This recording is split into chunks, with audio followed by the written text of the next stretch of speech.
반갑습니다. 다섯 번째 전공 물리학인 고체 물리학입니다. 이번 시간은 그중 여덟 번째 차시로 퍼미온 가스의 연용량에 대해 공부해 보도록 하겠습니다. 우리는 고체가 가지는 연력학적 상수를 계산하기 위해서 포논에 대해서 공부했었습니다. 포논은 보존 입자였고요. 진동자의 에너지가 조합 포텐셜에 의해서 디스크리트하게 나타났기 때문에 진동자 단위로 모든 개념에 접근했었죠. 포논은 이 보즈-아인슈타인 통계와 포논의 상태 밀도를 고려한 합을 계산해서 에너지를 얻을 수 있었고요. 이걸 온도에 대해 미분해서 연용량을 계산할 수 있었습니다. 이번 차시에서는 포논 외에 고체의 성질을 결정한 중요한 변수인 페르미온 기체에 의한 효과를 계산해 볼 겁니다. 페르미온 기체 분포는 페르미 디락 통계를 따르게 되는데요.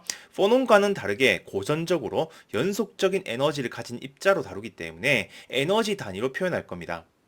여기서 에너지 E 표현은 최종 에너지 E와 구분하기 위해서 이렇게 쓰겠습니다. 전자기체에 대해서도 이 상태 밀도를 찾아서 에너지만 계산할 수 있으면 연용량을 구할 수 있을 거니까요. 그러면 고체 격자에서 나타나는 전자 에너지를 분석해 봐야겠죠. 일단 고체 격자 속에 있는 자유전자의 파동 벡터 역시 살창 병진 벡터에 대해서 주기성을 가지고 있습니다. 이렇게 주기성을 가진 물리량을 분석하려면 이산푸리의 변환을 사용해서 역살창 벡터 개념을 만드는 것이 매우 효과적이죠. 만약에 격자가 한 변의 길이가 L인 큐빅 구조의 고체라면 역살창 벡터의 크기는 L분의 2파이의 정수배가 됩니다. 이것과 비슷하게 전자의 파동합수 역시 주기성으로 결정되는 K벡터로 표현할 수 있는데요. 이것의 의미를 한 차원만 보면 V가 1일 때 격자 하나당 한 파장에 들어가 있고 V가 2일 때는 격자 하나당 두 개의 파장에 들어가 있는, 그러니까 V의 개수만큼의 파장을 표현하는 자유전자의 파동 벡터인 거죠. 그리고 질량이 m인 자유전자 하나의 에너지는 파동 벡터 k의 제곱에 의해서 결정될 거고요. 포논처럼 격자에 의한 파동 벡터의 한계 같은 것도 없습니다. 그래서 k 공간에서 나타나는 똑같은 에너지를 가지는 상태의 수를 구할 때도 k의 최소 간격이 L분의 2파이기 때문에 포논 상태 밀도에서 구했던 dn의 일반적인 표현을 사용할 수 있습니다. 여기서 페르미온과 포논이 가지는 중요한 차이 중에 하나가 나타나는데요. 페르미온은 두 개의 스핀 상태를 상태수에 고려해야 한다는 점입니다. 그 외에는 같은 K라면 같은 에너지이기 때문에 F차원 하이퍼스피어의 건널비를 넣어서 정확히 포논의 2배에 해당하는 개수를 얻을 수 있습니다. 또 포논의 경우와 다르게 한 가지 더 고려해야 할 것은 페르미온의 점유수에서 나타나는 페르미 에너지입니다. 페르미 에너지는 절대 영도에서의 케미컬 포텐셜이죠. 이 에너지가 상태 밀도를 구하는데 중요한 역할을 할 거기 때문에 K-스페이스에서도 페르미 에너지에 해당하는 페르미 웨이브 벡터라는 개념을 만들 수 있습니다. 절대 영도에서 모든 페르미온은 페르미 에너지보다 낮은 에너지만 점유하기 때문에 총 입자수 n은 페르미 웨이브 벡터 이하의 모든 k의 모두수를 합하면 되겠습니다. 페르미온의 상태수는 K에 대해서 표현할 수도 있지만 앞에서 말했듯이 에너지에 대해서 표현하는 것이 좋습니다. 그래서 전체 입자수를 페르미 에너지로 표현할 수도 있죠. 페르미 웨이브 벡터나 페르미 에너지나 뭘로 표현하더라도 총 입자수 n으로 표현할 수 있습니다. 그리고 특정 에너지에 해당하는 상태 밀도, density of state는 이 항이 되죠. 그리고 상태 밀도는 이 두 개의 식을 이용해서 입자수 n과 페르미 에너지로 더 간단하게 표현할 수도 있습니다. 상태 밀도를 에너지에 대한 그래프로 그려보면 3차원일 경우에는 2분의 1승에 비례하는 형태고 2차원일 경우에는 에너지와 관계없는 상수 형태로 그 값이 페르미 에너지분의 n으로 고정되어 있습니다. 또 1차원일 경우는 2분의 1승에 반비례하는 꼴로 나타나죠. 이 결과는 조금만 생각해보면 당연한 결과인데요. 1차원 무한호몰 포텐셜을 생각해봤을 때 에너지가 높아질수록 모두수가 듬성듬성해지기 때문에 에너지가 높을수록 상태 밀도가 줄어들어야 합니다. 그런데 차원의 수가 높아지면 높은 에너지가 형성되는 K 벡터 성분의 조합이 많아지기 때문에 상태 밀도가 많아질 수 있는 거죠. 그러면 이제 페르미온이 점유하는 에너지는 3차원을 예로 들어서 상태 밀도 함수의 각 에너지를 점유할 확률을 곱해야 합니다. 만약에 절대 영도라면 상태 밀도 함수 형태에서 페르미 에너지까지 끊어지는 그래프가 되죠. 실제 페르미온의 개수는 이 그래프의 넓이가 됩니다. 만약에 온도가 높아지면 페르미 에너지보다 낮은 에너지를 점유했던 페르미온들이 페르미 에너지보다 높은 에너지를 일부 점유하게 되는데요. 따라서 온도가 높아지면 이만큼의 개수 밀도로 분포하게 됩니다.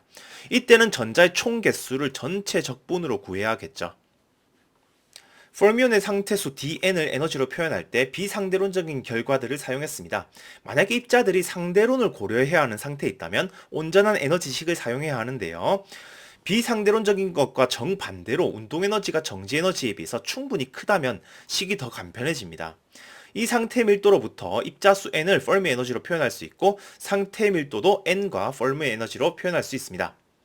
비상대론적인 결과랑 약간 다르지만 형태가 비슷하죠. 상대론적인 상황까지 고려해서 일반적인 상태 밀도를 구해보겠습니다. 일단 페르미 웨이브 벡터는 정해져 있는 거고요. 페르미 에너지는 이렇게 표현됩니다. 상태수를 에너지로 표현하기 위해서 K를 에너지에 관해서 정리한 다음에 대입시켜 보면 되죠. 여기서 상태 밀도는 조금 복잡한 모습으로 나타납니다. 이제 이 상태 밀도를 페르미 에너지랑 입자수 n으로 표현할 건데요. 이 식을 적당히 정리해서 대입하면 이렇게 상대론적인 F차원의 상태 함수를 얻을 수 있습니다. 결과를 보면 비상대론적일 경우에 이 항들만 살아남아서 앞에서의 결과로 귀결되죠. 이제 페르미온 기체의 상태 밀도를 구했으니까 에너지와 연용량을 구해보겠습니다. 일단 페르미온의 개수는 방금 구한 절대 영도 1대와 아닐 때 두 가지 표현을 모두 써보겠습니다. 그리고 페르미온의 에너지는 포논과는 다르게 절대 영도에서부터 절대 영도가 아닐 때까지의 변화로 쓰겠습니다. 전자는 페르미온이기 때문에 여분의 에너지가 없어도 높은 에너지를 점유할 수 있으니까 0점 에너지를 기준으로 잡는 것이 편리하죠. 이 0점 에너지는 앞에서 계산한 상태 함수를 이용해서 일반적인 F차원에 대한 표현으로 얻을 수 있습니다. 이제 0점이 아닌 에너지를 구해보기 위해서 첫 번째 항의 적분 구간을 페르미 에너지의 위와 아래로 나눠서 이렇게 바꿀 수 있습니다. 그런데 그냥 이렇게만 두면 무슨 의미인지 알기 어려우니까 개수 n으로 표현된 식도 적분 구간을 나누는 과정을 거친 다음에 이 두 식을 연립할 건데요. 두 번째 식의 양변에 페르미 에너지를 곱해서 빼면 최종 에너지는 이렇게 정리할 수 있습니다. 이 에너지 표현의 의미를 그래프로 살펴보면 0점 온도에서부터 온도를 T까지 올렸을 때 에너지의 첫 번째 항은 페르미 에너지보다 큰 에너지를 점유하는 페르미온을 만들기 위해 필요한 에너지고요. 두 번째 항은 페르미 에너지보다 낮은 에너지를 점유하는 페르미온들을 없애기 위해 필요한 에너지죠. 이제 이 에너지를 온도로 미분해서 연용량을 구해보겠습니다. 일단 온도와 관계 있는 변수는 평균 점유수 뿐이기 때문에 에너지에 대한 미분은 이렇게 전체 구간 적분으로 나타낼 수 있습니다. 이 적분은 해석적으로 정리가 불가능해서 수치 해석으로 계산해 볼 수 있을 겁니다. 그렇지만 저온이라는 가정을 해보면 평균 점유수 변화가 페르미 에너지 근처에서만 거의 델타 함수 형태로 나타나기 때문에 적분 내부의 상태 함수는 페르미 에너지에 해당하는 값으로 근사할 수 있습니다. 또 저온이라면 케미컬 포텐셜을 페르미 에너지로 취급할 수 있었죠. 이 근사들을 적용하며 낮은 온도일 때의 연용량을 계산해 볼 수 있습니다. 이제 적분 계산을 위해서 반복되는 변수를 치환해서 정리하겠습니다. 낮은 온도 근사라면 이 적분의 아래 끝 역시 무한대로 처리할 수 있기 때문에 적분의 결과를 폴리 로가리즘 그 중에서도 2차 다중로그 함수로 계산할 수 있습니다. 적분 구간이 정해져 있기 때문에 에타 함수나 제타 함수로 변환이 가능해서 3분의 파이 제곱으로 딱 떨어집니다. 따라서 페르미온 기체에 의한 연용량은 저온 근사로부터 온도의 1승에 비례한다는 결과를 얻을 수 있는 거죠. 그래서 페르미온인 전자, 이 자유전자를 많이 가지는 금속이라면 격자 진동에 의한 포논 연용량의 효과까지 합해서 저온에서는 1승과 3승항이 동시에 존재하는 연용량을 가지게 되는 거죠. 2차원 페르미온 기체의 화학 포텐셜로 연습을 해보겠습니다. 먼저 2차원 상태 밀도를 구해야겠죠. 이 상태 밀도에 표현된 페르미 에너지 역시 2차원 형태로 기술해 보겠습니다.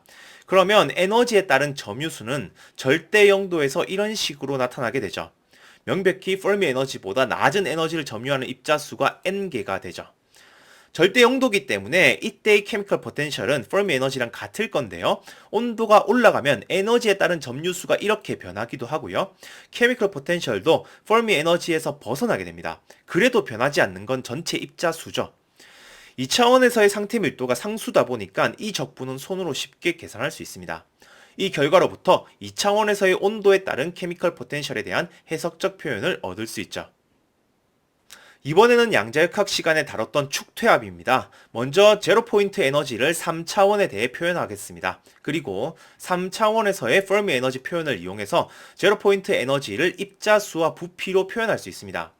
이 에너지를 부피로 미분해서 제로포인트의 압력을 구할 수 있는데요. 이것이 바로 양자역학 시간에 공부했던 파울리의 베타 원리에 의한 페르미온의 0점 축퇴합이 됩니다. 이건 0점 에너지로도 표현할 수 있겠죠. 또 축퇴합으로 버티고 있는 고체의 부피 탄성률도 구할 수 있습니다. 마찬가지로 0점 축퇴합이나 0점 에너지로도 표현할 수 있을 거고요. 좀 더 실질적인 물질로 연습해 볼게요. 교과서에 원자량이 3인 액체 헬륨에 대한 예가 나와 있습니다. 헬륨3의 질량은 5.02 곱하기 10의 마이너스 27승 kg이고 헬륨3의 밀도는 81kg/. 세제곱미터 정도 됩니다. 이 밀도는 입자 하나당 질량으로 나누면 단위 부피당 원자 수를 얻을 수 있죠. 그러면 3차원으로 표현된 헬륨3의 페르미 웨벡터와 페르미 에너지를 얻을 수 있습니다. 그러니까 온도가 아무리 낮아도 페르미온에 적용되는 베타 원리 때문에 가지게 되는 최소의 에너지가 0.42mV 정도 된다는 뜻이고요. 이 페르미 에너지에 해당하는 입자의 파장은 대략 0.81나노미터 정도 된다는 걸 계산해 볼 수 있습니다. 딱히 물리적인 의미는 없지만 이 페르미 에너지를 볼츠만 상수로 나누면 페르미 에너지에 해당하는 온도, 페르미 템퍼러처를 얻을 수도 있습니다. 이건 우리 교과서에 언급은 되어 있어서 그냥 계산해봤는데요. 4.9 켈빈의 온도가 가진 의미는 별로 없고 수학적인 비교 대상은 될 수 있습니다. 마지막으로 양자역학만으로 설명이 가능한 중성자별입니다. 중성자별은 보통 반지름이 12km 정도로 소행성보다 작은데요. 질량은 태양 질량의 2배 정도가 됩니다. 중성자별이 완벽하게 중성자로만 이루어졌다고 가정하면 이 별을 이루는 중성자의 수는 10의 57승계 정도가 되고요. 완벽한 구로 가정한 중성자별의 부피를 계산해서 개수 밀도가 10의 44승 정도가 된다는 사실도 얻을 수 있습니다. 중성자별의 스펙이 여기서 크게 벗어나지 않기 때문에 개수 밀도는 대체로 이 정도입니다. 그러면 3차원에서의 페르미 웨이벡터가 계산되는데요. 이 정도 되는 입자의 운동량은 정지 에너지에 해당하는 운동량과 비슷한 오도로 나타납니다. 그래서 중성자별에서의 페르미 에너지는 상대론적으로 계산해야 하죠.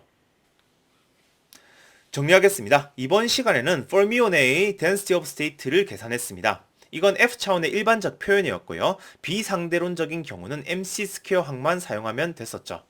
비상대론적인 경우에는 입자수와 페르미 에너지가 이렇게 표현되었는데요. 페르미온에는 파울리의 베타 원리가 적용되기 때문에 절대 영도에서 점유하게 되는 최대 에너지인 페르미 에너지가 중요한 개념으로 사용되었습니다. 그래서 온도에 따른 에너지를 계산할 때도 페르미 에너지까지만 점유한 0점 에너지를 정하고 여기서부터 변화한 에너지를 계산했었죠. 이 에너지가 계산되면 온도로 미분해서 연용량을 구할 수 있는데 저온 근사를 이용해서 페르미온 기체의 저온에서 연용량이 온도의 1승에 비례한다는 결과를 얻을 수 있었습니다. 오늘은 여기까지 공부하겠습니다. 감사합니다.